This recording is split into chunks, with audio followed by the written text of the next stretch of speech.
dijamin hidupnya oleh Allah, dijamin matinya oleh Allah jikalau meninggal di hari itu. Kata Nabi SAW, man sholal fajra fi jamaah fahuwa fi dhimmatillah. Siapa yang salat subuh berjamaah maka ada di dalam jaminan Allah. Dan sebagaimana antum ketahui, banyak sekali fadilah ya untuk salat subuh berjamaah. Di antaranya mendapatkan pahala seperti tahajud berapa lama? Semalam suntuk ya, yang berjamaah di masjid. Wa hadza yadullu ala fadli salatil fajr. Bahkan yang menunjukkan kepada dahsyatnya salat subuh adalah qabliyahnya saja, jemaah. Kata Nabi, ahabbu ilayya minad dunya wa ma fiha. Dalam lafaz yang lain, lebih baik daripada dunia dan seluruh isinya. Kata para ulama, fadilah qabliyah subuh yang demikian agung ini lebih baik dari dunia dan seluruh isinya. Wa hadza yadullu ala fadli salatil fajr. Ini menunjukkan berarti fadilah salat subuhnya. Lawang qabliyahnya saja seperti itu, apalagi yang wajibnya. Nanti akan kita bahas di sini bagaimana salat fardu dengan salat sunnah, mana yang afdal? Salat fardu. Walaupun tahajud bisa nangis-nangis itu jemaah ya, khusyuknya luar biasa, dibandingkan dengan salat duhur tetap masih afdal salat duhur. Ya. Maka ini nikmat yang harus kita syukuri, kemudahan Allah memberi taufik kita dalam beribadah. Wabil khusus juga antum para penuntut ilmu adalah orang-orang pilihan Allah. Nabi mengatakan sallallahu alaihi wasallam tentang fadilahnya orang yang dimudahkan untuk menuntut ilmu. Kata Nabi SAW, man yuridillahu bihi khairan yufaqihu fid din. Orang yang dikehendaki oleh Allah kebaikan itu, Allah akan pahamkan dia pada agama ini. Mafhumnya apa? Orang yang dikehendaki keburukan oleh Allah, dia akan dijahilkan, tidak diberikan pemahaman kepada agama. Di saat anak-anak muda sekarang entah berada di mana, di majelis apa, maka ketika antum ada di ma'had, di pondok seperti ini harus kita syukuri ya, agar Allah menambah nikmat hidayah, Allah menambah nikmat sunnah kalau kita mensyukurinya. Baik, para jamaah sekalian, adik-adik para penuntut ilmu, kita akan mengkaji berkaitan hal as-salaf ma'al ibadah, yakni keadaan kondisi para salafus saleh dalam beribadah, yang kita kasih judul dengan rambu-rambu ibadahnya para salafus saleh ya. Ada risalah yang bagus karya Syekh Muhammad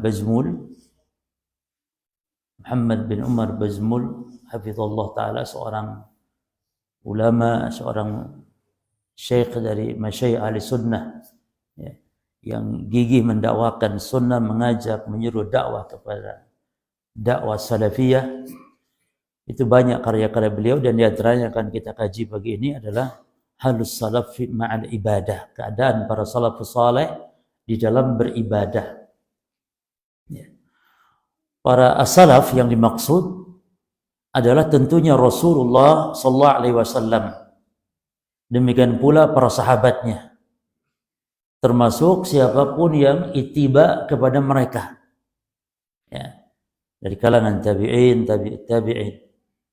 Dan Allah menyebut bahwa manusia yang mendapat ridha Allah dalam surah At-Taubah ayat 100, Allah menyebut bahwa golongan manusia yang mendapat ridha Allah adalah 3 golongan saja. Yang pertama muhajirin, yang kedua ansar, yang ketiga yang mengikuti muhajirin dan ansar. Apa kata Allah Subhanahu wa taala? Was-sabiquna al-awwaluna minal muhajirin wal ansar. Lalu siapa lagi? Walladzina tabauhum bihsan radhiyallahu anhum wa radu an. Bahwa orang-orang yang mula-mula masuk Islam dari kalangan muhajirin, satu. Yang kedua, kalangan ansar. Dan yang ketiga, yang ittiba kepada muhajirin dan ansar. Yang para ulama menyebut kaum yang mengikuti muhajirin ansar yang mereka adalah para salafus saleh, maka pengikutnya disebut salafi. Jadi golongan ketiga itu adalah salafi yang mendapat ridha Allah Subhanahu wa taala, atau istilah lain dari salafi adalah ahli sunnah wal jamaah, atau taifal mansurah, atau al-firqatun najiyah. Ini sifat-sifat mereka, ya. Nah, Allah mengatakan radhiyallahu anhum wa radu an. Allah ridha kepada mereka dan mereka ridha kepada Allah. Ini menunjukkan berarti mereka adalah dipuji oleh Allah bukan sekedar pujian para jemaah. Tapi di situ ada unsur perintah kita untuk al-ittiba wal iktida wat ta'assi ilaihim. Jadi kita dituntut oleh Allah karena Allah memuji muhajirin, Allah memuji ansar, dan Allah memuji salafiyun yang ittiba kepada muhajirin dan ansar yang mereka salafus saleh. Berarti maknanya kita dituntut oleh Allah untuk ittiba, mengikuti, meneladani mereka. Dalam hal apa? Dalam hal akidahnya, ibadahnya, bahkan dalam suluknya, perilakunya, akhlaknya.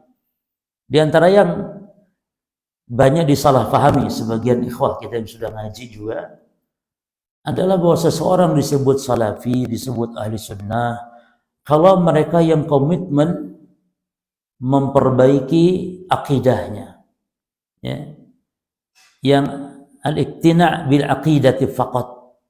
Ini keliru, pemahaman yang salah. Jadi salafi ahli sunnah adalah justru mereka yang memperhatikan akidah dan juga ibadah dan juga suluk, perilaku, akhlak. Oleh karena itu ya ikhwan, kitab-kitab akidah yang ditulis para ulama kita, ke Syekhul Islam Ibn Taimiyah rahimahullah ta'ala, dalam Aqidah al-Wasithiyah misalnya, setelah menyebutkan poin-poin dasar ahli sunnah, poin-poin akidah, di akhir kitab beliau menjelaskan tentang akhlak, perilaku ahli sunnah. Demikian pula dalam kitab Syarah Sunnah karya Imam Al-Muzani rahimahullah. Apa ya? Belum nyala? Hah? Apa boleh? Oh, belum. Yang putih mana? Tolong Ustaz.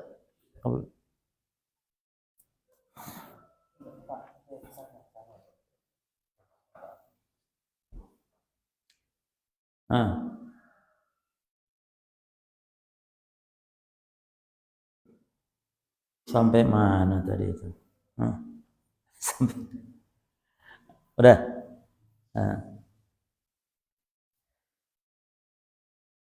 Al-Imam Al-Muzani rahimahullah punya kitab tentang akidah, dan beliau adalah murid terbaik istilahnya, muridnya Al-Imam Syafi'i rahimahullah. Dan Imam Al-Muzani ini seorang ulama yang tidak punya banyak guru. Tidak masalah ya kawan. Beda dengan Imam Bukhari, gurunya sampai ribuan. Ya. Yani setiap yang diambil hadisnya oleh Imam Bukhari dianggap gurunya, dan beliau telah mengambil hadis dari ribuan guru. Imam Al-Muzani tidak. Gurunya hanya Syafi'i saja.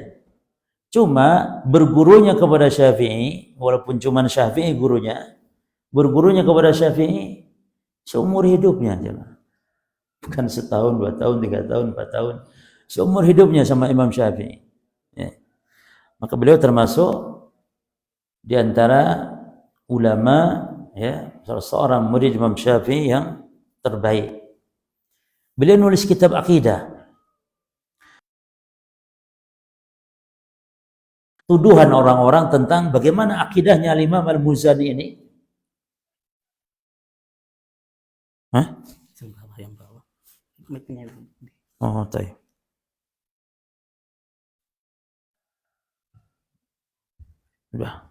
Udah.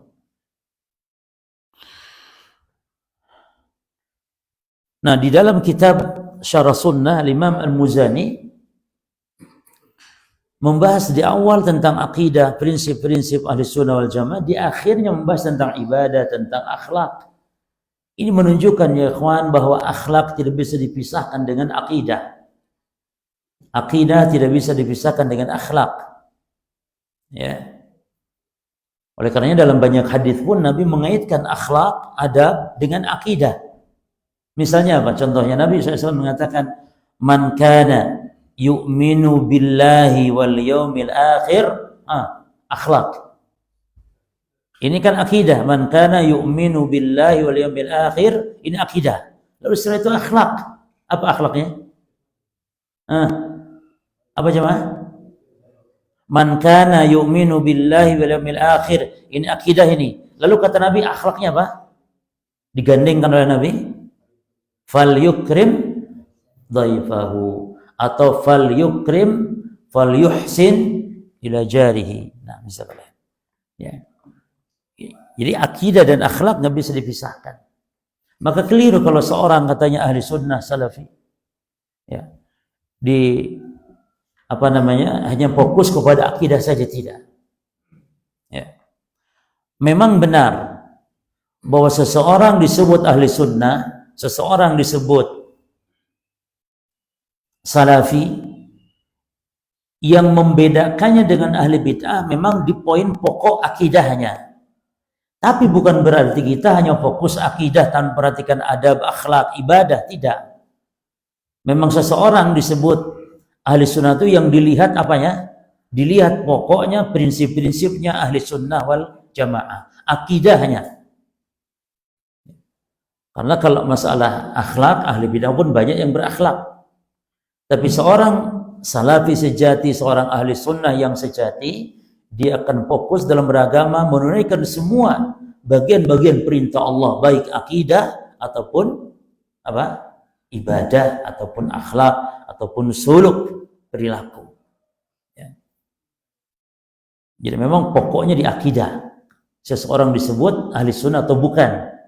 Tapi bukan berarti kita menjadi ahli sunnah yang hanya baik di akidah, enggak, tapi juga di akhlak harus. Makanya dosa tidak menyebabkan seorang keluar dari kesunnahannya. Dosa besar misalnya. Di antara ikhwah kita keliru, ada orang yang melakukan dosa misalnya. Dianggap dia bukan salafi, bukan ahli sunnah. Contoh ya ikhwan, cukur jenggot. Apa hukum cukur jenggot? Haram. Dosa besar. Cukur jenggot itu dosa besar. Lalu kalau ada orang cukur jenggot, nggak ada jenggotnya, apakah dia bukan ahli sunnah? Atau celananya isbal haram, diancam dengan neraka, waliyadzubillah. Kalau ada orang yang tidak isbal, apakah dia bukan ahli sunnah? La. Isbal, jenggot itu bagian ketaatan kepada Allah yang dia bukan prinsip. Ya. Karena ahli bid'ah pun banyak yang berjenggot, ahli bid'ah banyak yang cingkrang celananya, ahli bid'ah banyak yang cadaran istrinya. Jadi cadar, cingkrang, jenggot bukan yang membedakan fulan ahli sunnah dengan ahli bid'ah. Yang membedakan fulan ahli sunnah atau ahli bid'ah adalah di poin prinsip-prinsip akidahnya. Akidahnya lihat apakah sesuai dalam prinsip-prinsip ahli sunnah wal jamaah. Hanya saja seorang salafi ahli sunnah yang sejati, dia akan menunaikan ketaatan kepada Allah dengan sempurna. Dia akan pelihara jenggot, dia akan bahkan akan sholat berjamaah ke masjid. Ya. Akhlaknya dengan manusia. Maka ini yang harus diperhatikan. Banyak kejadian ikhwan-ikhwan sudah ngaji, Masya Allah, akidahnya Masya Allah, tapi kalau utang tidak bayar. Cukup afwan akhi, nanti ditagih afwan akhi, afwan. Lah ya ikhwan, ini penting. Ini masalah akhlak, masalah suluk ini. Nah, termasuk kita akan kaji sekarang bagaimana rambu-rambu ibadah, bagaimana kaidah-kaidah mereka dalam beribadah. Ya. Baik. Al-ma'lam al-awwal. Yang pertama, al-ibadatu bi'ilmin wattiba'in la bijahlin wabtida'in. Di antara prinsip ibadahnya para salafus saleh adalah ibadah itu didasari dengan ilmu, didasari dengan ittiba, bukan dengan kejahilan dan kebid'ahan. Ini prinsip. Minal ma'alimil ibadah lati kana 'alaiha ar-rasul sallallahu alaihi wasallam. Di antara rambu ibadah yang dijalani Rasul sallallahu alaihi wasallam dan para salafus saleh, kalangan sahabat wa tabi'in bi ihsan ila yaumiddin, adalah al-ibadah bi'ilmin wattiba'in la bi jahlin wa ibtida'in. Ibadah didasari ilmu. Oleh karena itu kita punya punya prinsipnya. Allah mengatakan dalam surah Al-Fatihah, dan ini bagian dari doa kita jemaah. Jadi Al-Fatihah itu ada dua macam. Sebagiannya pujian sanjungan untuk Allah, sebagiannya adalah doa permohonan untuk kita sebagai hamba. Makanya Allah Ta'ala berfirman dalam hadis kursi, qasamtu as-salah baini wa baina 'abdi nisfain. Kata Allah Azza wa Jalla, aku membagi as-salah yakni Al-Fatihah. Ini min asma'i suratil Fatihah as-salah. Di antara nama surah Al-Fatihah adalah as-salah. Kenapa disebut salah? Salah maknanya yakni ad-du'a. Karena kandungan Al-Fatihah isinya doa. Ya. Bahkan di antara adab doa adalah terkandung dalam surah Al-Fatihah, jemaah. Yani bagaimana adab doa? Kita sebelum meminta kepada Allah itu apa? Memuji Allah, menyanjung Allah. Maka dua bagian itu Al-Fatihah dibagi oleh Allah. Satu untukku, ya, dan yang satunya lagi adalah untuk hambaku, kata Allah. Yang untuk Allah yang mana? Dibagi dua, 7 ayat kan jemaah ya? 7 ayat Al-Fatihah itu. Berarti berapa? 3,5 untuk Allah, 3,5 ayat untuk kita. Yang untuk Allah dari mulai iyyaka na'budu ke atas. Dan untuk kita para hamba dari wa iyyaka nasta'in ke bawah. Maka alhamdulillahi rabbil alamin, ar-rahmanir rahim, maliki yaumiddin, iyyaka na'budu untuk Allah ini. Pujian sanjungan kepada Allah. Adapun untuk kita apa? Wa iyyaka nasta'in. Jadi iyyaka na'budu wa iyyaka nasta'in ini adalah intisari daripada surah Al-Fatihah.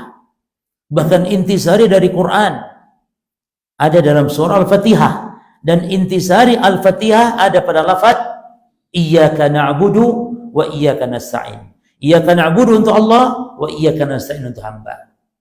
Lalu apa dikatakan di situ? Ihdinas siratal mustaqim, siratal ladzina an'amta 'alaihim. Jadi kita meminta kepada Allah jalan yang lurus. Tunjukilah ya Allah ke jalan yang lurus, jalannya orang-orang yang telah Engkau beri nikmat. Ghairil maghdub, bukan jalannya orang yang dimurkai, ay al-yahud, orang-orang Yahudi. Walau dhalin, bukan jalannya orang-orang yang sesat, ay an-nasara, itu jalannya orang-orang Nasrani. Maka kita diperintah berlindung dari sikap, cara perilaku orang Yahudi. Ini apa sifatnya Yahudi yang dimurkai oleh Allah? Yani mereka yang memiliki ilmu namun tidak beramal, tidak mengamalkan ilmunya. Adapun Nasara sebaliknya, dia semangat beramal namun tidak memiliki ilmu. Maka dua-dua ini adalah sifat yang tercela yang kita wajib untuk menjauhi. Makanya kita diperintah oleh Allah untuk menjauhi sifat Yahudi dan menjauhi sifat orang-orang Nasara. Yani ibadah kita dasari dengan ilmu. La kama yaf'alu an-Nasara, beribadah tanpa ilmu, atau kama yaf'al al-Yahud, yani berilmu namun tidak mau mengamalkan ilmu. Ya. Baik. Perkataan Syekhul Islam bin Taimiyah rahimahullah di sini bagus sekali, kita bacakan. Wa qad ulima anna alladhi ya'rifu al-haqq wa la yattabi'uhu ghawin yushbihu al-yahud. Dan telah diketahui bahwa orang yang mengetahui kebenaran, ini memiliki ilmu, namun wala yattabi'uhu, namun tidak mengikuti kebenaran, tidak mengikuti ilmu tersebut, ghawin, maka mereka orang yang sesat, yushbihul yahud, sama serupa dengan orang-orang Yahudi. Lalu sebaliknya, wa anna alladhi ya'budullaha min ghairi ilmin wa syar'in, sebaliknya orang yang beribadah kepada Allah tanpa ilmu, tanpa dasar syariat, huwa dhallun, maka dia juga sesat, yusbihun nasara, sama serupa dengan orang-orang Nasrani. Lalu kata Syekhul Islam, kama yaqul man yaqulu minas salaf, sebagaimana perkataan dari sebagian perkataan para salaf, man fasada min ulama'i hadhil ummah, siapa yang rusak minal ulama, dari kalangan ulama, yakni ulama namun rusak, enggak mengamalkan ilmunya, maka fa fihi syabahun minal yahud, maka dia serupa dengan Yahudi. Wa man fasada minal ubbad, lalu siapa orang yang rusak dari ahli ibadahnya, jadi tanpa ilmu beribadahnya, mengikuti hawa nafsu, mengikuti adat kebiasaan, mengikuti perasaan dalam beribadah, fa fihi syabahun minan nasara, maka dia serupa dengan orang-orang Nasrani. Dan ingat ya ikhwan, kalau ada ayat di Quran ditujukan untuk Yahudi, ditujukan untuk Nasara, maka itu walaupun dikhususkan untuk mereka, namun hukumnya berlaku bagi siapa? Bagi semuanya, bagi kita umat Islam. Sebagaimana kaidahnya, al-ibrah bi man ya'rif al-qaidah? Al-ibrah bi'umumi lafzi la bi khususi as-sabab. Yang menjadi pedoman, menjadi patokan itu bukan kekhususan sebab, tapi keumuman lafadznya. Ya. Apalagi dikuatkan bahwa umat Islam ini akan mengikuti, kata Nabi, mengikuti siapa? Kebiasaan siapa? Al-Yahud wa Nasara. La tattabi'una sanana man kana qablakum shibran bi shibrin wa dira'an bi dira'in hatta la dakhalu juhra dhabbin la dakhaltumuh. Sungguh kalian benar-benar akan mengikuti tata cara sunnah nih, tata cara. Ini secara bahasa sunnah, tata cara. Nah, kalau secara bahasa bisa diartikan baik, bisa diartikan jelek. Maka kalau sunnah secara bahasa bisa untuk iblis, sunnahnya iblis, sunnahnya setan, sunnahnya Yahudi, sunnahnya Nasara. Tapi kalau untuk kebaikan juga bisa, sunnahnya Anbiya, sunnahnya Al-Mursalin, sunnahnya Rasulullah, bisa. Jadi kalau perkara ditinjau dari bahasa itu bisa ada yang baik, ada yang buruk, cuma termasuk bid'ah. Bid'ah kalau dari segi bahasa ada yang baik, ada yang buruk. Maka kalau ditanya apakah ada bid'ah hasanah, jawab ada. Bid'ah hasanah ada, yakni kalau bid'ah ditinjau dari sisi apa maknanya? Dari sisi bahasa. Tapi dari sisi istilah tidak ada bid'ah hasanah. Semua bid'ah sesat, dolalah. Sebagaimana kata Umar bin Al-Khattab radhiyallahu anhu. Apa kata beliau? Kullu bid'atin dolalatun wa in ra'ahan nasu hasanatan. Semua bid'ah itu sesat walaupun manusia menganggapnya baik. Dan yang menganggap adanya bid'ah hasanah coba, kalau kita sebut dia ini, kalau menurut ente ada bid'ah hasanah dalam masalah agama ini, berarti taib ente saya juluki ahli bid'ah hasanah. Mau enggak? Dia enggak mau juga. Ahli bid'ah hasanah, enggak mau juga. Jadi jelas bid'ah enggak ada yang hasanah dalam urusan agama, enggak ada. Ada tuh secara istilah, itu dalam urusan dunia. Seperti mikrofon ini bid'ah hasanah dalam urusan dunia. Secara lugawi dia bid'ah, karena bid'ah secara bahasa apa artinya? Asy-syai' al-mukhtara' ala ghairi mithalin sabiq. Sesuatu yang baru yang belum ada contoh sebelumnya. Lah kalau ini secara bahasa arti bid'ah, maka mikrofon bid'ah, meja ini bid'ah, semua bid'ah. Bahkan antum dari kepala sampai kaki bid'ah enggak? Bid'ah, antum dulunya enggak ada. Sekarang ada, dulunya kan enggak ada. Bahkan Allah sebagai ahli bid'ah kalau secara bahasa, karena Allah membuat hal yang baru yang dulunya enggak ada. Apa itu? Langit bumi. Maka Allah mengatakan badi'u, ya, samawati wal ardh. Allah yang telah berbuat bid'ah, menciptakan langit bumi, yang dulu langit bumi tidak ada.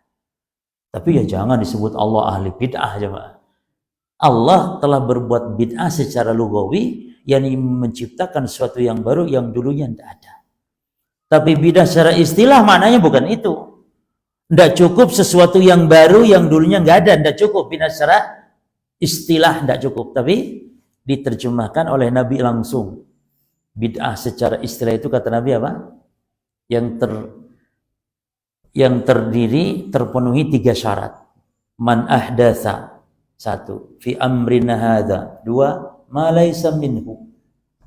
Jadi definisi bid'ah itu dia hadis sudah Nabi yang terjemahkan langsung. Nabi yang berdefinisi yang lakukan. Jadi bid'ah disebut bid'ah kalau terpenuhi berapa syarat?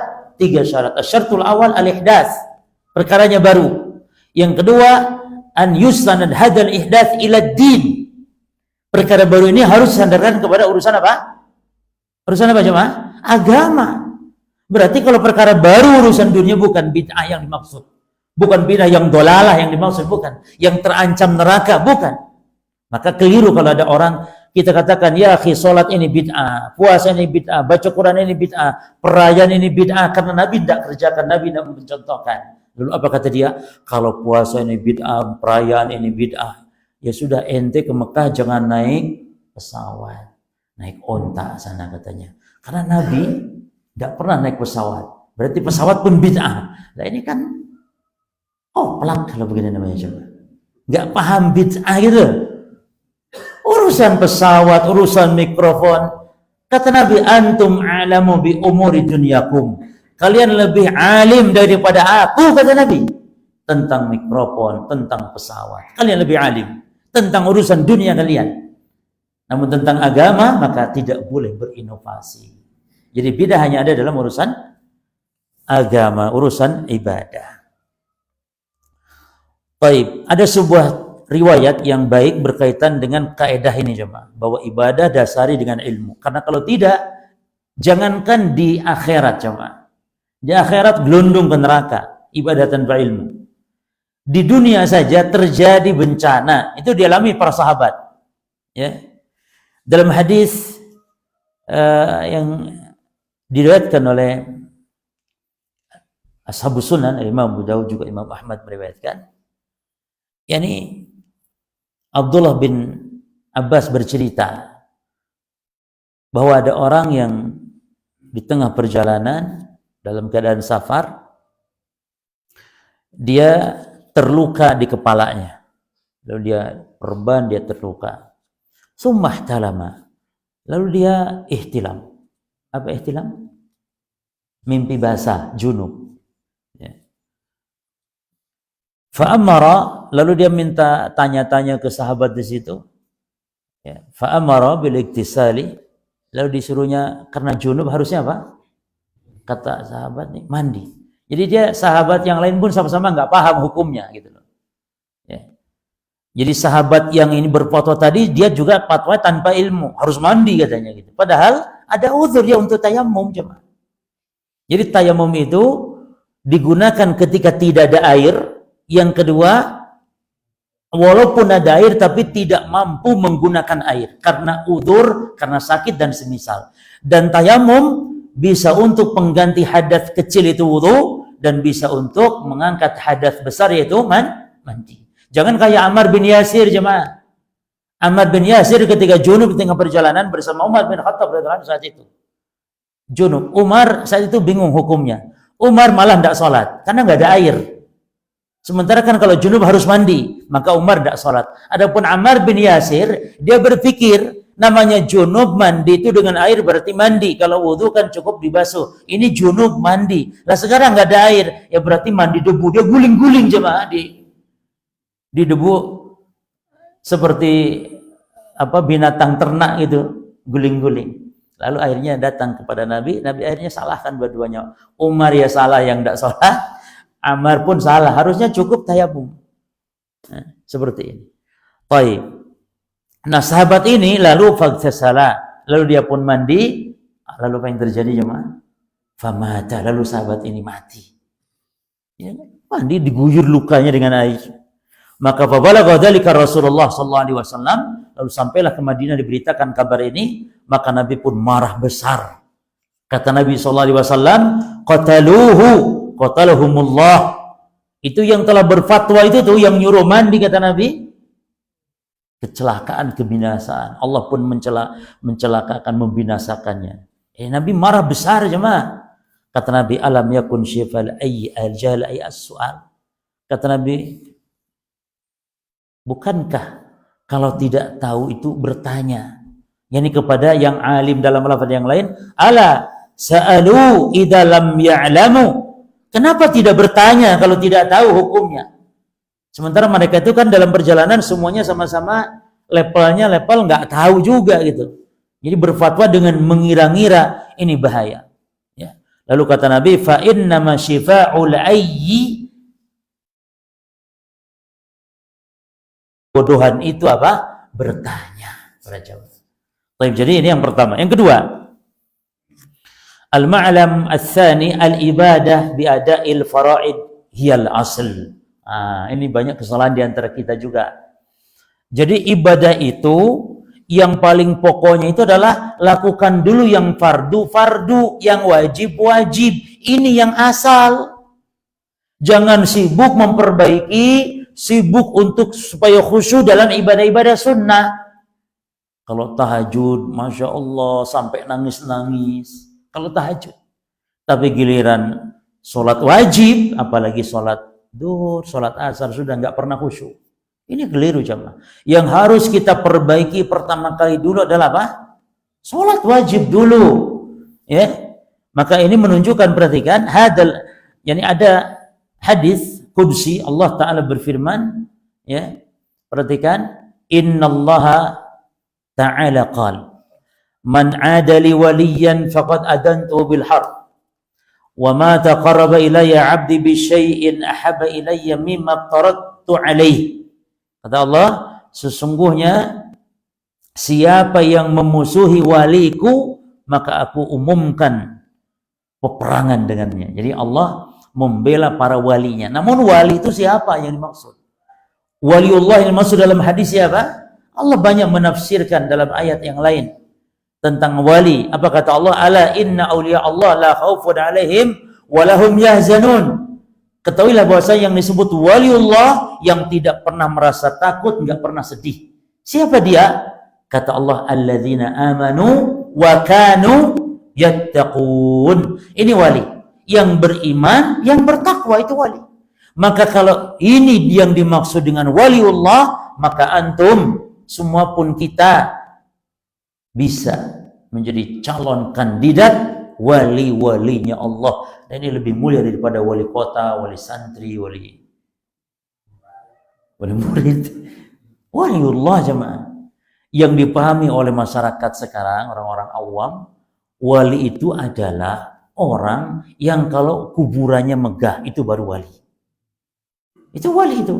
Tapi sesoleh orang kalau kuburannya biasa, oh enggak wali itu. Jadi wali itu yang kuburannya ada kembang-kembangnya, ada bunga-bunganya, yang dikunjungi, diziarahi setiap bulan tertentu, itu wali. Padahal kata Allah, wali itu orang beriman, orang bertakwa.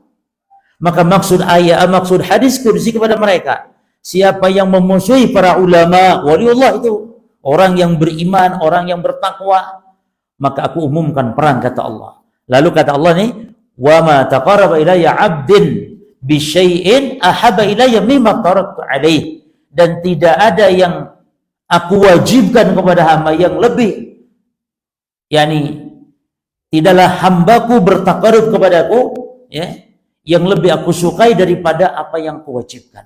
Jadi Allah lebih suka hamba ini dari ibadah hamba, takarub hamba kepada Allah, apa? Semua ibadah-ibadah yang wajib. Ya, saya ulangi lagi, wa ma taqarraba ilayya 'abdi bi syai'in, dan tidaklah hambaku bertakarub, yakni ibadah kepadaku dengan sesuatu yang ahabba ilayya, yang lebih aku sukai, kata Allah, mimma taradtu alaih, daripada yang aku wajibkan. Ini hal yang paling dicinta Allah adalah yang wajib-wajib. Baru kemudian yang sunnah-sunnah para jemaah. Maka hadis ini dalalatun wadihatun anna ta'abbud lillah la yanbaghi ay yakun fil asl illa bi hadhil faraid. Bahwasanya beribadah kepada Allah itu tidaklah selayaknya dilakukan kecuali pada asalnya, pokoknya dulu, yaitu yang wajib-wajib dulu. Ya. Baik, kita cepatkan yang ketiga. Tajannub ma yushgilu wa yulhi asna' al-ibadah. Prinsip ibadah para salafus saleh adalah menjauhi segala hal yang menyibukkan, melalaikan ketika beribadah. Segala hal yang membuat khusyuk berkurang, apalagi malah tidak khusyuk, itu dihindari. Yang menjadi dasarnya adalah Nabi pernah diberi hadiah oleh Abu Jaham sebuah kain. Kain ini kain mahal, ya. Kain ini disebut khamisah, makanya kata Nabi ta'isa, ya, Abdul Khamisah. Jadi khamisah itu memang kain yang mahal, cuman sayang bercorak, ya. Maka ketika Nabi sedang sholat pakai kain itu karena kain yang lembut, mahal, ya. Kalau kita nggak tahu kain apalah. Nabi sholat karena bercoraknya itu terganggu sholatnya. Lalu akhirnya kata Nabi kepada sahabatnya apa? Kata Nabi, idhabu biha ila Abi Jaham. Kembalikan, kata Nabi, ila Abi Jaham, kepada Abu Jaham, wa atuni bi anbajaniyah, dan minta ganti hadiahnya dengan kain anbajaniyah, kain polos tapi kasar. Tidak apa-apa wis, sing penting polos. Kenapa? Fa innaha qad alahatni anifan fi salati. Karena kain tadi baru saja mengganggu salat saya, kata Rasulullah. Ini Rasul jemaah yang khusyuknya tingkat tinggi istilahnya. Beda jauh dengan kita jemaah ya. Tingkat tinggi Rasul khusyuknya itu. Tapi Rasul salat pakai sajadah yang kainnya bercorak, ada garis-garis begitu, Nabi terganggu, tidak khusyuk. Bagaimana pula dengan kita? Sebagian kaum muslimin, makan banyak kaum muslimin kalau sholat pakai sajadah bentuknya reno-reno, macam-macam jemaah. Nih jadi wong Tulungagung, wong Trenggalek, macam-macam. Awal banyak, bahkan gambar macam-macam jemaah. Bahkan masjid kaum muslimin di arah kiblatnya itu sebagainya, masya Allah, masya Allah. Wih, semacam-macam kaligrafi yang sulit dibaca, jemaah. Kadang sebagian orang kalau sholat lihat kaligrafinya, iki apa tuh? Watakullah, wala watakullah, atau wala ayat kursi itu. Akhirnya ndak khusyuk, buyar, kacau. Maka kewajiban kita kepada masjid dua saja, jemaah. Nabi memerintahkan bangun masjid dan Nabi memerintahkan dua saja. Pertama, an yunadhaf, masjid itu bersihkan. Yang kedua, wangikan, selesai. Tidak ada lagi yang ketiga.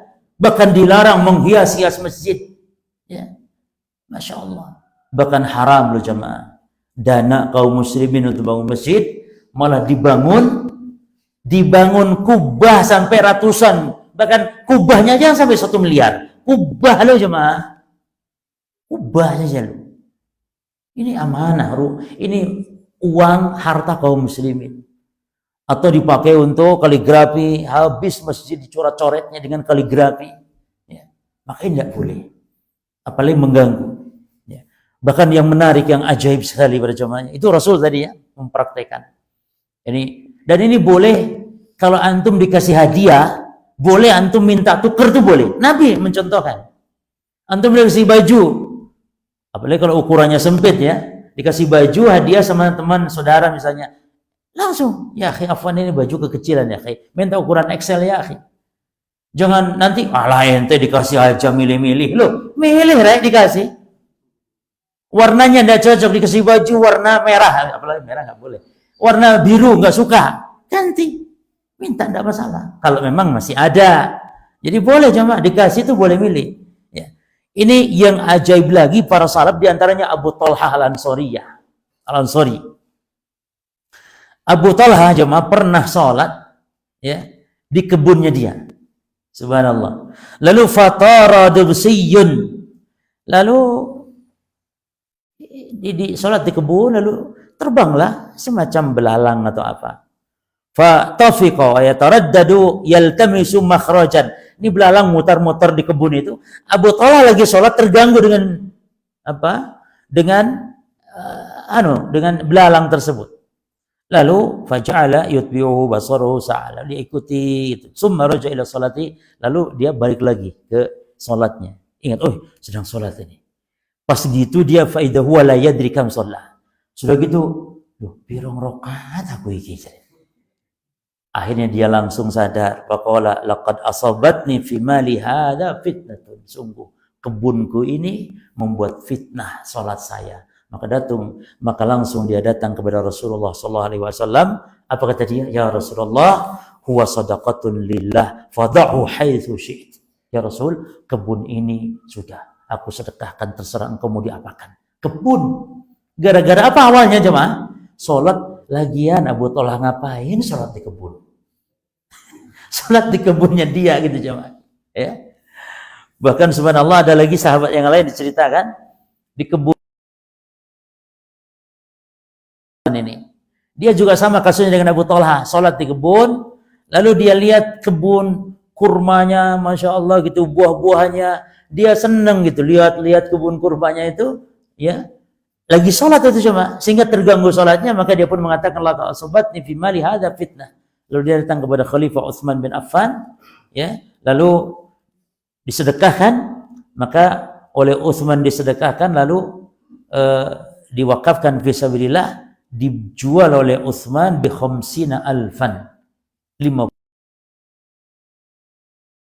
dijual 50.000, sehingga disebutlah kebun ini kebun 50.000. Ya, karena dijualnya seharga segitu. Nah, ini menunjukkan para salaf sampai rela perjuangan mereka untuk supaya khusyuk dalam ibadah. Lah kita loh jamaah salat kadang mesinnya ke HP aja. Sehingga pas salat HP-nya bunyi. Dan celakanya ada orang yang ketika HP bunyi enggak mau mematikan HP-nya. Kenapa? Karena gerak 3 kali batal salatnya. Sehingga dibiarkan itu jamaah. Lagu dangdut lagi goyang dompet, goyang. Subhanallah, sampai imam itu kejat-kejat itu. Ini haram ya akhi. Wajib gerak itu, wajib ambil HP-nya, wajib matikan. Hatta kalau HP-nya di depan misalnya, jalan ke depan nggak apa-apa, ambil matikan. Jangan sampai orang, dan lagi pula jemaah kalau sholat, yuk matikan dulu, atau di apa namanya itu, di silent. Ya, kalau nggak dibunuh, di silent. Kalau nggak bunuh saja. Ya. Dibunuh. Jadi tidak ada salat aja. Ya. Dan juga kalau HP bunyi itu angkat jemaah. Kalau antum lupa enggak, angkat dan lihat. Tidak masalah. Barangkali istri antum di rumah kedatangan maling. Ya. Ada SMS, ada apa. Mas, aku disatroni maling, Mas. Langsung antum pulang kan itu. Ya. Jangan, oh ya sih, dek, enggak usah dijawab, langsung pulang saja. Pas dibuka lagi sholat, dibuka, Mas, tukono aku engkau ngasih pecel. Yo siap deh, balas. Ojo dibalas ya mah. Ya, yang penting lihat selesai, khalas, tidak masalah. Masukkan.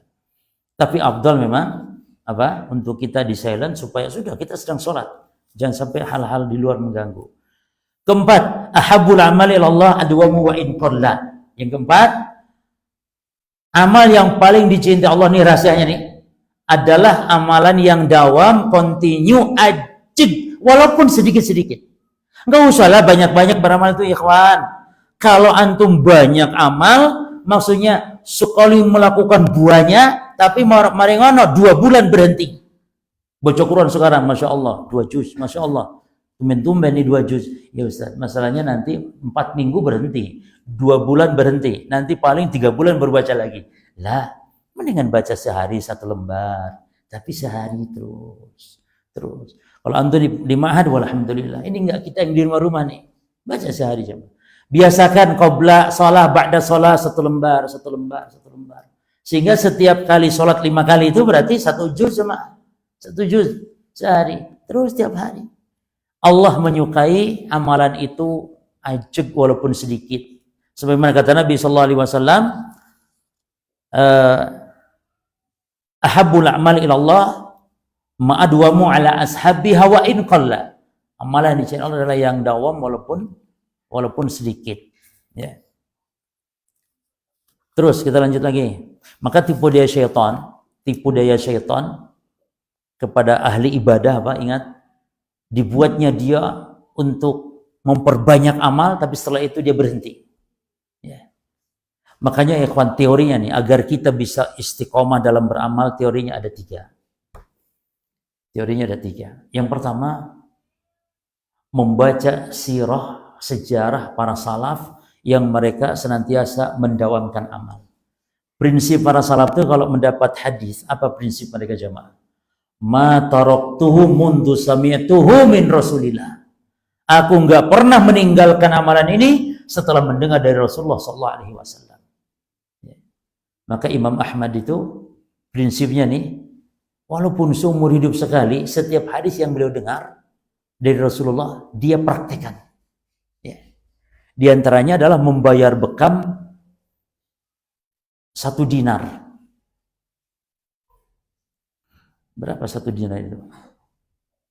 4 gram seperempat. Kalau emasnya 1 gramnya 1 juta ya. 1 juta ya. 1 gram berarti 4 juta lebih. Rasul bayar tukang bekam 1 dinar berarti berapa juta? Kalau uang kita lah perkiraan 4 juta. Siapa antum yang sudah praktekkan? Paling pol antum apa biasanya? Syukron akhi kalau ini. Ya akhi, kasihan ya akhi, teman kita yang suka bekam tuh antum kasih lah. Lawang tisu beli, jarum beli, masa antum cuman syukron saja? Ya ini ikhwan ya Ustaz. Walaupun ikhwan ya akhi dia kasih ya, walaupun kasih mahal. Kalau orang bayar cuman berapa 100 atau berapa, kalau antum kasih 200. Oh enak, kalau ngebekam terus nanti kasih lebih nggak masalah. Ya. Nah Imam Ahmad mempraktekkan ya, ikhwan, bayar tukang bekam 1 dinar. Ya. Karena ingin betul mempraktekkan apa yang dilakukan Nabi Sallallahu Alaihi Wasallam. Nah maka ingat, syaitan cara menggoda ahli ibadah apa? Dibuatnya ibadah itu banyak, namun setelah itu berhenti. Ya. Ada orang yang baca Quran hanya Ramadan saja coba. Selesai Ramadan tuh Quran nggak dibuka lagi. Kapan dibuatnya? Nanti Ramadan ini sebentar lagi baru nanti akan buka Quran ya. Subhanallah. Ya. Bukan subhanallah, innalillah yang gitu. Wa inna ilaihi raji'un. Baik. Yang berikut, al-ibadah bil isabah la bituliha. Ibadah itu patokannya betul benar sesuai sunnah, bukan masalah panjangnya. Ya. Bukan masalah panjangnya, nanti akan dibahas setelah ini, bukan masalah capeknya. Jadi jangan dipahami ibadah kalau capek itu lebih besar pahala, tidak. Semakin besar pahala itu kalau semakin benar as-shawab. Kan itu syarat terimanya amal ibadah. Itu al-ikhlas lillahi azza wajal, as-shawab yakni ala sunnah. Shawab yakni benar sesuai dengan sunnah. Ya. Baik. Jadi kaidah yang kelima ini apa? Atau rambu yang kelima, ibadah itu bil isobah la bituliha, bukan karena lamanya, bukan. Ada seorang istri Nabi namanya Juwairiyah. Ketika Nabi mau keluar sholat subuh mengimami para sahabat, Juwairiyah sholat di rumahnya. Padahal ke masjid cuma 1 langkah, tapi sholat di rumah. Itulah sebagian para istri Nabi mempraktekkan sholat di rumah. Kata Nabi kepada para wanita apa? Kata Nabi, la tamna'u ima Allahi masajid Allah wa buyutuhunna khairul lahun. Jangan kalian larang para wanita kalau mau ke masjid, jangan. Tapi rumah mereka lebih baik daripada masjid. Maka sebagian istri Nabi sholat di rumah. Sholat di rumahnya, lalu Nabi keluar. Nabi kalau habis sholat subuh biasa ngobrol-ngobrol dulu, nunggu syuruk dengan para sahabat, sudah itu baru pulang. Nah ketika Nabi pulang, mendapati Juwairiyah masih zikir seperti tadi di tempat sholatnya. Tadi sedang zikir. Nabi sudah selesai pulang berjam-jam juga masih zikir. Nabi tanya, kata Nabi, mazilti alal halilati faraqtuki alaiha. Apakah kamu dari tadi saya tinggal, kamu masih duduk di sini zikir? Qalat na'am. Iya ya Rasulullah. Nah, lalu kata Nabi, padahal aku tadi qultu badaki arba kalimatin salata marrat. Padahal tadi baru saja saya membaca ya 4 lafaz. Dibacanya 3 kali, tapi 4 lafaz dibaca 4 kali. Lawujinat bima qulti muntul yaum lawazanathun. Seandainya ditimbang dengan yang kamu baca itu, yang saya baca padahal cuman 4 kalimat tok pendek saja dan cuma dibaca 3 kali. Tapi kamu sudah berapa ribu kali itu kamu tadi. Tapi kalau ditimbang masih berat punya aku, kata Rasulullah. Apa zikirnya? 4 ya, subhanallah bihamdihi adada khalqih wa ridha nafsi wa zinata arsyih wa midada kalimatihi. Dibaca berapa? Baca berapa? 3 kali. Itu mengalahkan zikir yang dibaca jutaan kali sekalipun. Kenapa? Zikir yang jutaan kali pun kalah loh jemaah. Kenapa? Di sini kan subhanallah wa bihamdihi. Berapa? Adada khalqih. Sebanyak jumlah makhluknya Allah. Berapa jumlah makhluk Allah? Wa zinata arsyih. Seberat bobot timbangan aras Allah. Wa ridha nafsi. Sebanyak ridhonya Allah. Berapa ridho Allah? Lalu wa midada kalimatihi. Sebanyak untayan kalimat Allah, kalam Allah berapa? Tidak terhitung. Maka subhanallah ini kalau orang cuma 1000, 1.000.000, ini kita kalau baca ini luar biasa. Tapi Ustaz, kalau saya baca ini juga berarti kalah lagi kan juga? Ya tuh sama-sama lah. Sesama ini jangan saling mendahului lah istilahnya. Ini dibanding yang bukan zikir ini, kalah cuma. Jadi yang penting as-shawab bukan masalah lamanya, panjangnya. Ya. Tapi ini hukum asalnya demikian. Tapi yang keenam, tarku takalluf wa tashaddud fil ibadah. Tidak boleh memberatkan diri di dalam beribadah. Ya. Makanya kaedahnya para jamaah, ibadah itu bukan dengan beratnya, bukan yakni kalau semakin berat gitu ya. Enggak. Makanya Nabi mendapati ada orang yang sedang di kiri kanannya ada seorang tua sedang berjalan, lalu di sebelah kiri kanan anaknya. Nabi tanya, kenapa orang tua ini? Lalu disebutkan, ya Rasul, dia sedang nadar untuk berjalan dan dia tidak kuat, tapi tetap dia harus ini oleh anaknya, dipapah oleh anaknya. Lalu kata Nabi, Allah tidak butuh dengan kesulitannya orang tua ini. Maka suruh dia naik kendaraan, kata Nabi. Jadi pernah juga, tapi memang kalau nggak disengaja, ini kalau disengaja menyulitkan diri maksudnya. Tapi kalau memang ibadah yang memang asalnya memang berat, ya tentu lebih besar pahala. Contohnya, orang yang rumahnya jauh dengan masjid, semakin besar enggak pahalanya dengan orang yang dekat ke masjid dari sisi langkah. Ya. Makanya pernah Jabir datang kepada Nabi mengatakan, ya Rasulullah, kami ini jauh, mau dijual saja, mau dekat dengan masjid. Kamu yang jauh tadi semakin besar pahalamu. Maka dilarang oleh Nabi.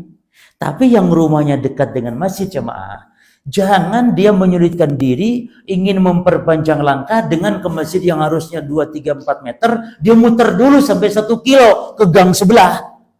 Karena ingin berapa? Ingin 2000 langkah. Ini namanya takalluf. Ini yang dimaksud oleh bab kita. Tidak boleh. Kalau memang sudah nasibnya dekat, ya sudahlah, syukuri saja. Ya. Tapi jangan naik motor itu supaya dapat.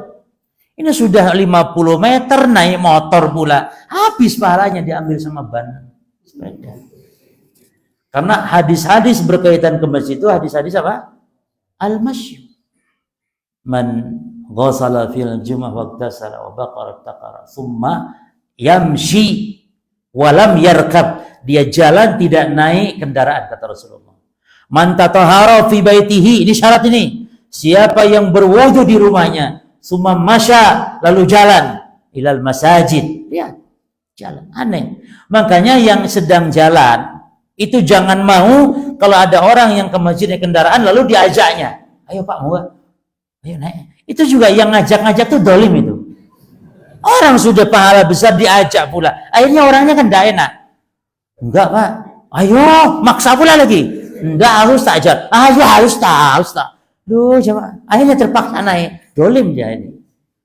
Jangan mau. Jalan saja. Jangan. Jadi yang berangkat ke masjid itu ada lihat temannya sedang jalan cukup. Assalamualaikum. Waalaikumsalam. Nanti nek aku melo, nek melo baru berhenti. Nek ndak ojo tawar-tawar jemaah. Ya. Karena itu kedoliman.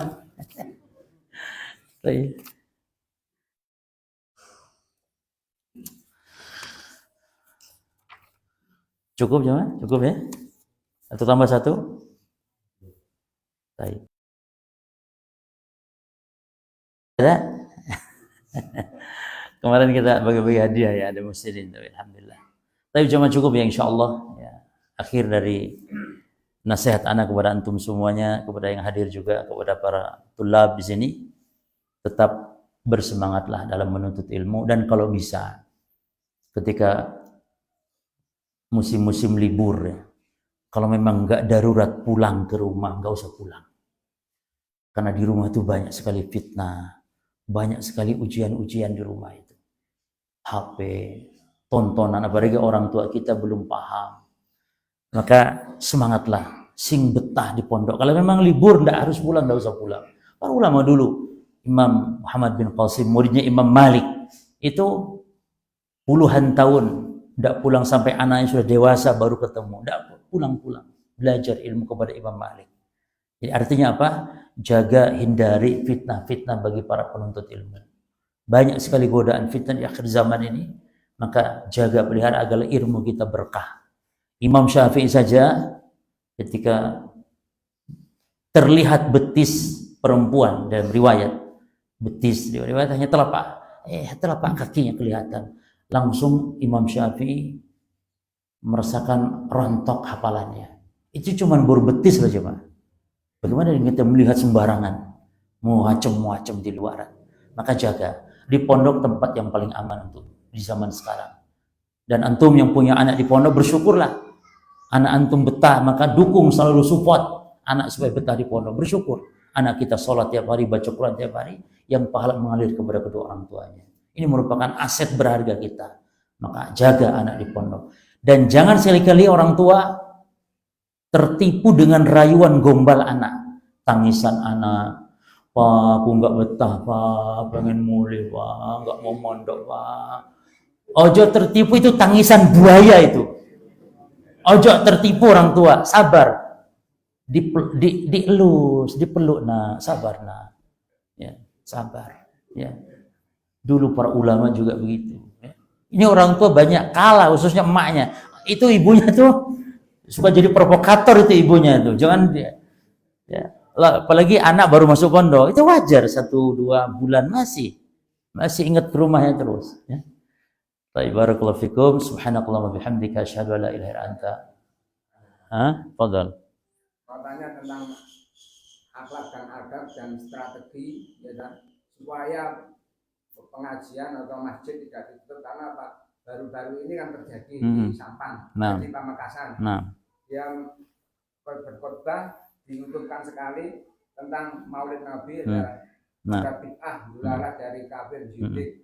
Allah Itu akhirnya ditutup. Sedangkan yang mendengarkan itu dia sudah tahu tentang hukum Maulid Nabi, bagaimana supaya pondok salafi tidak ditutup oleh massa. Caranya itu bagaimana? Karena mempunyai strategi mereka. Baik. Yang harus diketahui oleh setiap para penuntut ilmu, lebih-lebih para dai, para duat, harus bisa membedakan antara mudaroh dengan mudahanah. Jadi mudahanah itu kita toleran, lemah lembut, ya, tapi mengorbankan akidah, mengorbankan agama.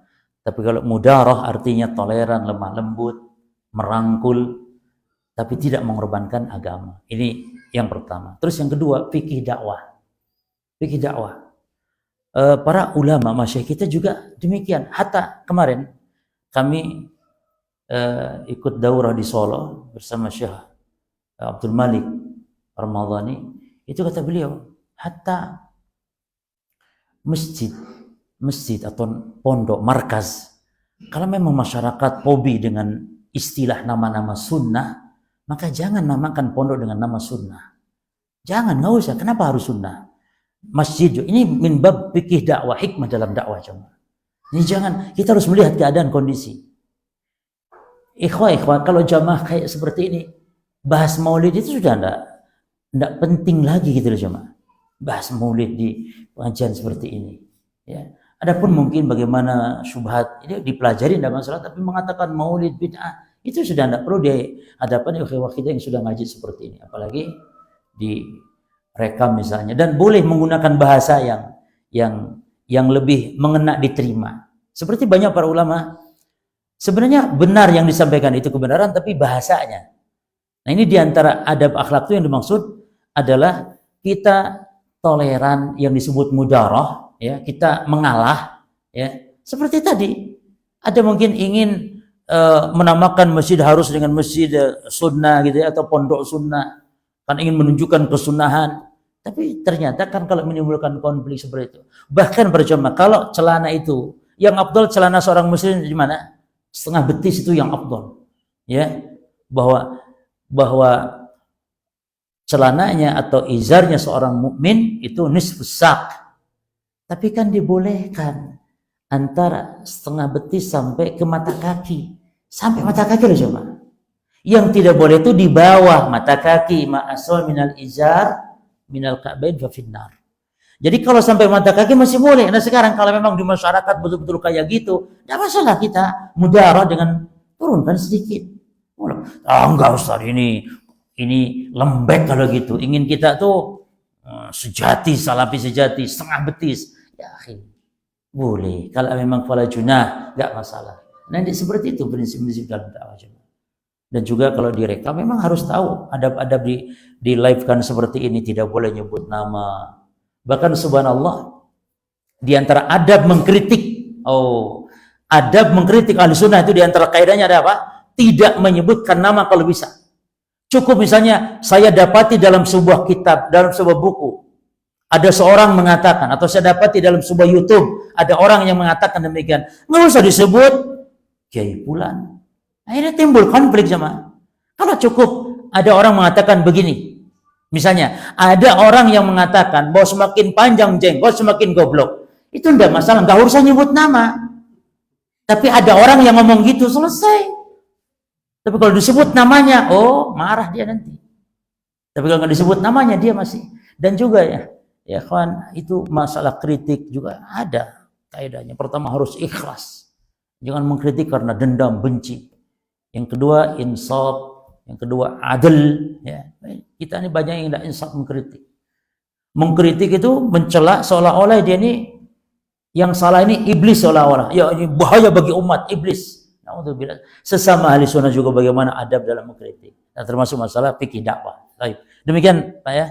Jadi harus hati-hati, dijaga adab akhlak, ucapan dijaga ketika kita menyampaikan, khususnya para duat.